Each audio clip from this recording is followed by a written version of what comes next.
Mm, mm, mm, mm, mm. Hey guys, welcome back to Lay's Place. I'm Lay, and I'm actually recording my second video that will ever go up. So if you're seeing this before November, let's do some hearts. If you can, let's do some hearts in the chat. Orange, whatever you got on your device, let's do some hearts because this video went up before November. Can I get that? Can I get that? At this point, my first video went live yesterday and I'm on a high. So I'm actually right before work on a gloomy day, trying to record some more content because I am feeling encouraged and supported. So for everyone who this is your second video, whether I know you're in real life, whether you're actually subscribed or commented or liked or anything like that, I just want you to know that I'm very grateful that you came and that you came back. And if you're new here, I'm just as grateful for you too. So thank you guys so much. I'm ready to take this serious. So today, as you already know, you did not come here to, oh, this is her second video. Oh, it's her product. You came here because you're an impulse buyer like I am. Or you came here because you already got your IKEA cabinet. Or because you're eyeing one. Or because you're eyeing those really expensive acrylic shelves and trying to figure out how in the world everyone is affording the shelf, affording the lights, affording the fans, affording the cool rare plants, and shelves that cost upwards of $100, $150. Anyway, that's why you're here. I have had this cabinet. Can I get it to focus? There we go. I've had this cabinet now. I want to say it's been 2 years. It moved with me from Columbus here to Cleveland. So I want to talk to you guys a little bit about how I afforded it, how I was able to build it relatively easy with very little startup. And there is a common theme that will start here that you'll hear throughout a lot of my videos is secondhand. I buy a lot of things secondhand because while I have a plant hobby that can get pretty expensive, and I very quickly started to migrate towards and appreciate more rare and less common plants, harder to keep alive and expensive to repurchase. I am not a single woman with unlimited income, and so I try to save money where I absolutely can. Plus, it helps when you are trying to splurge on something, when it's very apparent that you've tried your hardest to save as much money as you can. So I'm going to adjust you guys, bring you a little closer to the cabinet. I'm going to show you what I have so far, what my setup is, and then we'll talk about the different ways that I was able to save some money and hopefully ways that I can pass on to you to be able to save money on that cabinet that you bought or that you're thinking about buying. And hopefully I've caught you soon enough before you've made that big impulse buy and now you're like, what now? Okay. Let's do it, guys. So I'm sitting in front of my Milsbo cabinet. I think this is where I'm going to do the video from. So what you can see behind me is my second shelf from the top and my third shelf from the top. And so I do plan to put a full kind of picture or just like pan through of the whole cabinet. But yeah, this is my Milsbo cabinet. And so I've had it now. It should be a whole 2 years. I got it. No, has it not been 2 years yet? No, I think it's been 2 years, or at least a year and a half. How about that? I'll try and see if I can find a date or time or like when I purchased it or when I was texting my wife, like, can we please go get this cabinet? But I want to say it's been between a year, year and a half, 2 years tops that I've had this cabinet. And so either way, I've had it long enough to understand some different things about making it work and making it work in a way that doesn't break the bank. So I think probably the biggest thing that I think is important to say is that, do you need this cabinet? Absolutely not. And if I really understood how large plants that are in higher humidity, right? More concentrated light, more optimal temperatures. If I really understood how big they got, I may not have been so quick to uh, purchase one of these cabinets and build it, but I have absolutely no regrets. Absolutely no regrets. You guys will see at some point that most of my Ethereums that are large are now literally behind this camera. They sit in what is ambient for my space. And I'll try and insert a picture or like a pan over of my Ethereums that are in ambient. And so transitioning from cabinet to ambient became necessary because, right, if you know about Ethereums, they need space. I'm typically not collecting super compact Ethereums. I'll be honest, it's not really something that I think about. Like, oh, if anything, I want the biggest, boldest, I don't know. But I'm not typically looking for compact Ethereums intentionally, and so my Ethereums took off very quickly for a few different reasons that eventually we'll talk about. Maybe we'll have to do a part 2 or something, but eventually they all have to get moved out of the cabinet. So unless your cabinet is going to be specifically for a type of plant, you know, you're willing to keep everything else out, or there is a girl on Instagram. I want to say her name is Mina, but I can't remember if her Instagram name is Mina's Gift or Mina's Hand. I'm going to try to be one of those people who, when I mention other creators, that I put their at down. But there's a Mina, she lives in France and she has an amazing collection. And so her Milsbo has like that grid in the back with the hooks. Amazing. Please check her out. Unless you're doing something like that, the reality is that at some point your plants are going to outgrow the cabinet. So if that's not something that you're considering, it might be worth just pausing to think about at some point, which won't be tomorrow, of course, right? So you got time to figure it out, but at some point you'll have to figure out space. But anywho, the last large Ethereum that I have in here this is her last sleeve, and I am in the cabinet. I am almost certain is going to touch the top of the cabinet. But I have isolated her in a way. These are her first few leaves. I want to say this was the last one, but I could be wrong.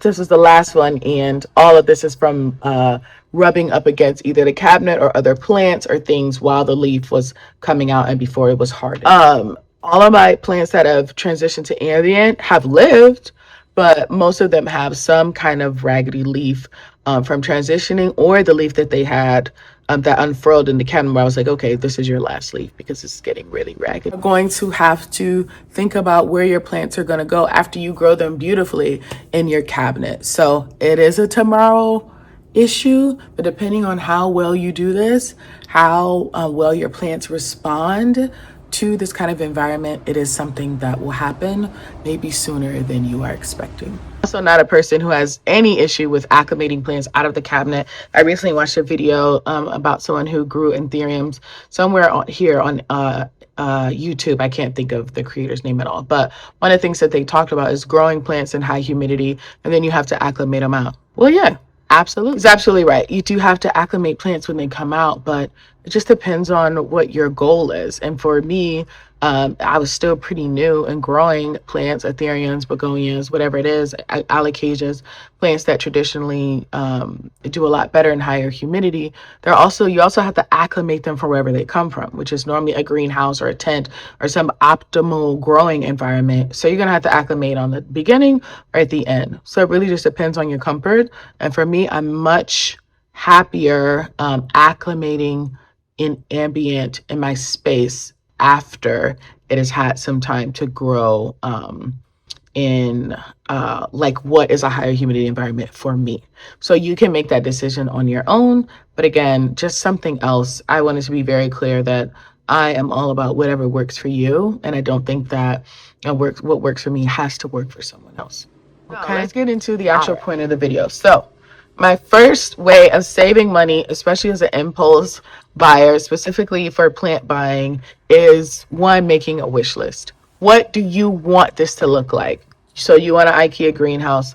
What is on your wish list? And so what I typically do is sometimes it's in my head, sometimes it's blurted out to my wife at 1 a.m. when she's supposed to be sleeping and I'm, thinking about plant stuff, is what do I actually want this to look like? I think it helps with, one, having realistic goals, having affordable goals. And also, I think it's easier to check things off to say, like, no, no, actually, or yes, yes, this is really, really, this is a part that has to happen. I really want this piece. So, like, for me, I knew that I really wanted to have fans that did not bulk or have to sit on the shelf. And so I'll show you guys what I have. Hopefully I can insert something here. But I have these AC Infinity fans that I first originally had in one of my little, those narrow little greenhouses. It's like the metal shelves, and then it has a little plastic wrap that you have to keep repurchasing the cover because it keeps ripping. But I wanted fans that did not have to sit on the shelf. So that was something that was really important to me. And I also knew that I didn't want a bunch of holes in my cabinet. I knew that I didn't want that. So those are things that I put on my list and verbally to my wife of things that I wanted and kept in mind. And so it helped me to be able to only look for the things that were really important to me. So I wasn't just buying a bunch of things to begin with. So that's probably my first tip. Actually make a list of what you want this to look like. Which kind of cabinet do you want? Is there a color specific? It has to be this color, right? Because what if you could only find one in a certain color? Are you painting it? Are you going to hold off on buying it? You get what I'm saying? So what were things that were really important to you? Second was, and I think I said, look around to see what you can either repurpose, buy secondhand, or reuse. And so, like I said, this cabinet, I found it secondhand. I got it from someone on Facebook Market who was moving. They were moving and they had used it. I believe they were using it to showcase firearms. I believe so. And so I put in my little Facebook search for IKEA cabinets. And so I would get hits whenever there was an IKEA cabinet up. You can be more specific and ask for a Milsbo. I also would like one of those, I think it's a Red Stud, the wide, short one you can put, and Facebook Market will alert you. Now, I am not going to sit here and pretend that Facebook is the most ethical or a wonderful app that does not that is not worthy of any criticism.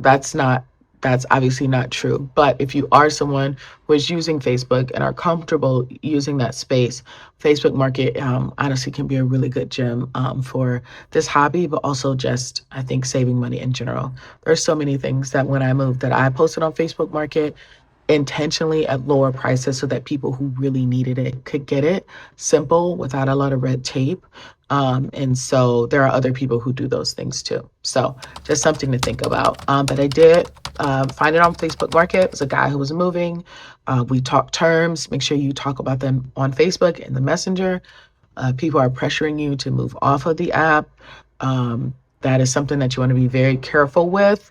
I have never experienced or fallen for, I guess, any scams or anything like that on Facebook Market, but it's my understanding that can be very easy. And Facebook Market also has the Messenger, like let's say they send their Venmo right away. Messenger will even alert you like this could be a scam. So you want to be very careful. You want to look at where the pickup is. Sometimes people do public pickups, sometimes at their homes, whatever that, sometimes just a porch pickup, whatever that looks like. Make sure that you know where you're going to be, the time you're going to be there, if you're going to meet with the person or someone else, those kind of things, what their preferred payment method is. It sounds like the safest is cash.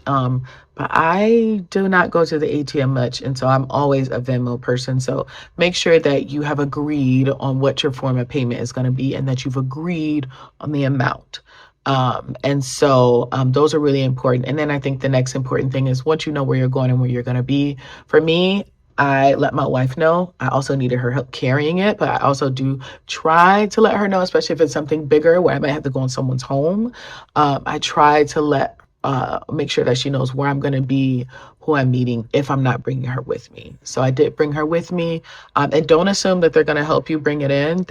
There have been times where people have come to pick up things from me and I was like, I can't carry that, I'm not doing that. So always make sure that they know to bring someone with them or to have the tools that they need, if it's taken apart or not, those kind of things. And if there's any questions that you have about it, you can ask for additional pictures. But most of the time, people include everything that you might need to know in the description. The other piece about saving money is that they actually have a very similar build cabinet on Amazon. If I can put a link below, I will. I also understand that some people don't shop Amazon for ethical reasons, and I 100% support that and have been there. I obviously didn't get this from Amazon, but since my family have moved, we have started back using Amazon just out of access. And if I'm just being honest, affordability and practicality. But if you are not supporting Amazon at this time, I 100% respect that and understand. But I absolutely know that there is one on Amazon that is cheaper, just as sturdy, and works just as well if you're interested. My second way of recommending that you save some money on this is absolutely looking online or going to Home Depot or wherever stores where you can find stripping and things like that. So, and knowing that you're going to need them ahead of time. So you're going to want to proof your cabinet. And so I did this little stripping here. It's because there is a gap in the middle when you close the doors. And so this keeps as much humidity locked into the cabinet as possible. Hopefully, I'll be able to insert a picture, but my humidity right now, and this is what my fan's on. I want to say they're on low, but my fan's on low, about 85% humidity. I used to have Pon Trays in here with water, and that used to help to keep the humidity up. But you definitely want to have something to help seal it so that all the humidity doesn't leak out. I have seen people do some other things to help seal, like really additional, and you really don't need to do that. You do want to be able to let some air come in here. Some people don't put fans in and they just open it every so often. That's not something that would work for me. I like my things to work when I'm not paying attention or when I'm not working. So the stripping really helped a lot. And so I saw someone on YouTube, and I cannot think of their channel, but they had removed everything, like the handle, there's screws in here, and you put the stripping down and then put the screws back in through the holes underneath. So I did a lot of that, removing as much hardware as I could and then putting the stripping on there. If you ever want me to do a more detailed like showing you exactly, like very in detail, I can, but this is really more about how you can save money. And so I say that to say that I think that this was a big money saver to go into my next one, which is you don't really need a humidifier. It's already a sealed cabinet. Excuse me. It's already a pretty sealed cabinet. There are a few holes in it. The one in the top, like I told you that the person who had it before me had, of course, there's naturally going to be some gaps, you know, just naturally as, you know, things settle and it gets older. And then like some places around the hinges and things like that. So some air does get in. Putting a humidifier in here also means that you need to, that's something else to buy. It takes up space. It has to keep running. You have to keep filling it. And so I didn't find that to be practical. And I also would have needed to splurge, because I want my things to be automated, to find a humidifier that would be like auto sensing. And so, right, we're like talking about more money. I could have put on a smart timer, but even the smart timers, it has to already be on internally, right? It has to be on, and then the smart timer just, you know, sends the power through. And so that wasn't something that was seeming likely for me. So I didn't use a humidifier. So to keep the price down even more, I had these trays. This one's a little dirty, but you'll get the idea. These trays that I originally got from Target back when I was shopping at Target. I do not shop at Target. And I want to say this one was $3. But I'm pretty sure you can get, yeah, and my lip gloss is on there. I'm pretty sure that you can get trays like this anywhere else. I actually found them through Junie. I can't think of his whole, maybe it's Junie Plants, I'm not sure, but I'll put it here. But from Junie, on TikTok where he talked about the trays. And so what I used to do, especially for my anthurium, and they grew like crazy because the roots want to grow towards that moisture, is I would put pond in the bottom, and just a thin layer of liquid. So mine normally would have fertilizer just because that's what's in my pot. And if the roots are reaching down to it, it'll get some of it. But anyway, and that kept my humidity so high for so long, even when I didn't have a lot of plants in. And it actually made it a lot easier for watering, because I had plants that could literally sit in the pond. And so I would just overwater it, make sure that the bottom of the plants were touching some of the moisture, like directly. And so as they drink it up, of course, the moisture in the tray would go down. And so my plants would get watered. The humidity would stay high in the space. And it was so much easier. No humidifier, no taking up extra space. And the Pon Trays actually made it easier for like keeping it clean. The only thing that I would say is to be careful about gnats. It wasn't something that I experienced during the fall and winter months, but in spring I did start to experience gnats. I think it's because I brought something in that had a gnat infestation. Sometimes I get lazy with my quarantining. A lot of times I'm lazy with quarantining. And so that did start to happen. And so I had to treat my pond. But every so often the same, if you're a pond user, right, you'd only have this if you have pond. You use leca, whatever. I did boil the pond if there were any like gnat eggs in there, things like that. But it was a lot harder, I think, for them to lay eggs in pond than it is in soil. But it was something that I did experience eventually. But I went a whole 2 seasons without that happening, and I can't say for sure that it was specifically the Pon Trays that caused it. And then my grow lights. Right now I have these 2-footer grow lights in here, and I also got those from Facebook. I have never... Have I bought lights? Yes, I have bought lights, but the lights for my cabinet, I did not buy myself. I got them. I reached out to someone in the plant group I was in at the time, Rooted Columbus, which is still active and I still participate in. If there's anyone there from there, I love you guys, miss you guys. And I asked if anyone had lights. They said they had lights. So I used double-sided tape, and I hung them up, connected them. The little daisy chains that it comes with are a little on the tight side, but I did get it to work. And if I didn't have 2-footers, if I had like the 1-footers, you can connect those, and then daisy chain up the side too. And so I got those secondhand, and like I said, I'm going on almost 2 years. I have switched my lights out, but these are still, regardless, right? If I just bought new 2-footer white lights in my house, for other projects, like bought them, you know, from Barina.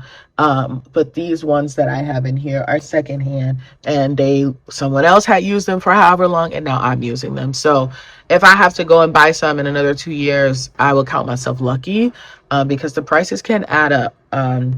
We all know that plant collecting doesn't have to be a super expensive hobby, but it can be. It can become that the more you get into it, you know, the more your interests expand and things like that. So I got these lights secondhand. They came with daisy chains and plugs, and so that helped to keep the cost down also. I think probably the biggest money saver for me, and I'm going to be honest, I thought that I was just going to do this for a little bit and then eventually buy them, is I kept the glass shells. And I'll have to pan and show you guys. Can I show you the top? Can I do that? Okay. Like, this is a pretty hefty shelf. Like, there's quite a few anthuriums up here. Is it all anthuriums up here? I think it is, and that's not on purpose either. And so I move these shelves when I need to. But for the type of plants that I collect that tend to grow tall, this has been more than enough. They are so sturdy and they hold so much weight, and you can move them wherever you need to. And so I haven't had any issues with airflow. I know that that's one of the reasons that people do the acrylic shells with the holes. Those look and sound and seem so amazing. I would never tell anyone not to do what makes you happy, especially if you can afford them. But for me, it just was not in the budget. There's just something about some of the customizations up front being more expensive than the cabinet that I was buying. You know, there was just something about it that felt uncomfortable. And so I was like, okay, I can't afford this. Doesn't mean that I can't, not even like, oh, I don't have money for this. I refused. Like, I couldn't even justify spending that kind of money on the shelves. But I do think they're wonderful, right? I have a bunch of little plants. I would love to have a little half shelf, right? Don't get me wrong. I'd love to have a little half shelf around, be able to put more plants under it. And I think they're wonderful. I understand why people have them. But I'm just here to say you do not have to not start your cabinet because you cannot afford those shelves. You don't have to have them. You have your fans. If you are checking, you have a hydrometer in your cabinet, which I will link all the things that I use to start my cabinet. If you have those things in here, and honestly, some people have hydrometers like maybe at the bottom, in the middle, at the top. You can do whatever you want. I haven't found it to be necessary because my cabinet stays pretty consistent throughout. But anyway, you can do whatever you want to do. You don't have to have these really expensive shelves to have a beautiful, beautiful setup. Now, this is what I have. This is what I can afford. And it does exactly what I needed my cabinet to do. Look good, be an optimal environment for my plants to grow, and bring me joy. Yeah, see what you can get secondhand. See what you can reuse from projects that you already have. I have the budget for my hobby. Am I going to spend more money on something that looks really cute aesthetically to hold my plants, or am I going to get more plants? And for me, it almost always is going to be getting more plants or different plants. All I have for you guys today, I just want to talk about the cabinet and hopefully reach all of my impulse buyers and people who feel like they have to have things as soon as it crosses their mind. Don't forget to make that list so that you can narrow down and decide what actually is important to you. Please let me know whatever tips you have. Maybe you've even been able to do this easier, or if you have other sites that you've been able to get supplies from that's not Amazon, or that feels better, one for your pockets and just morally and ethically, please share those. I love to get those kind of things and just find other ways to get what I need while prioritizing the things that are important to me. So thank you guys so much for watching. Thank you for showing up. I really appreciate it. Like, subscribe, comment, tell me what you think. And if there are other things that you're struggling with in your plant journey, while I don't intend to be a teaching channel per se, I'm definitely happy to share some of the things that are working for me. So all right, guys, take care, and I'll see you in the next one.